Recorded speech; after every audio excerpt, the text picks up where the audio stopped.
do this work because we want every young person in this country to have the same opportunity. I do believe that educational quality is the civil rights issue of our time.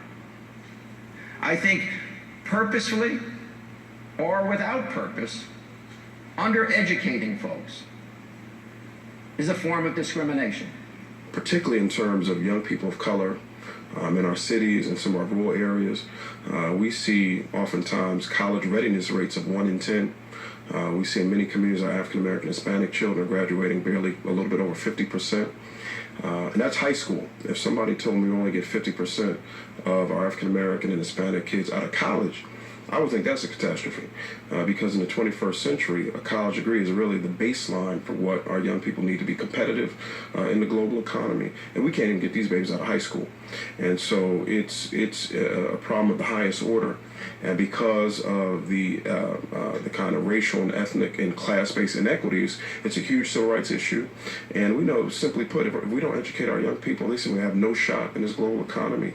And too often it's kids of color and low-income kids who are kind of on the backside of that. I'm grateful that you have come together to talk about education, because if we're going to move America forward, education is going to be a significant portion of that effort. People know what an achievement gap means. It means that minorities are achieving at lower levels than everybody else.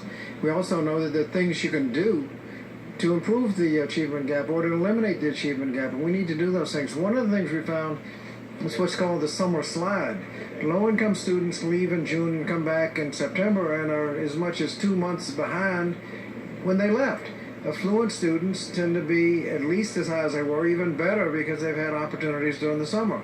If you add up 2 months a year, K through 12, obviously you had years of an achievement gap, even if the schools are doing a good job. Some folks have just decided this is a little too messy. This is a little too hard. It gets into issues that we don't want to get into. The school-to-prison pipeline, or as the Children's Defense Fund calls it, the cradle-to-prison pipeline, is a problem that we know how to solve.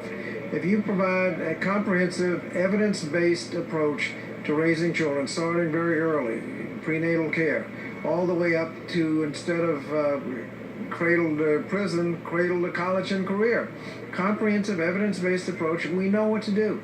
Most of the initiatives save more money than they cost, so there was no excuse to fail to educate all the children so that we eliminate the achievement gap and make sure that children are on the cradle to college and career and not the cradle to prison pipeline. We see those schools that have, higher suspension rates, higher expulsion rates, that when we're suspending and expelling our kids, we're oftentimes suspending or expelling them into the prison industrial complex. Or we see for our kids, when I talk about that 1 in 10 college readiness number, and barely 50% of our kids graduate from high school, those other kids are disproportionately finding themselves on the street, not finding economic opportunity, and getting themselves involved in activities that leads to imprisonment, incarceration, oftentimes even death.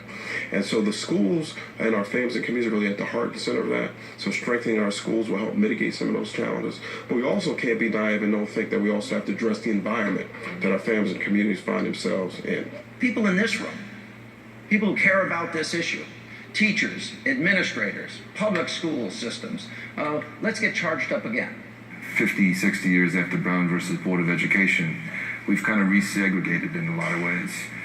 And so I just want to ask you to talk a little bit about those two issues, about structural racism, integration, and why education reformers ought to be thinking about those issues. I think that Brown versus Board of Education is the appropriate starting place for a conversation like this. We're more than 60 years out from what many deem to be the most important Supreme Court ruling ever issued in our country, and we know that the goals of Brown remain unfulfilled. People have a right to an education.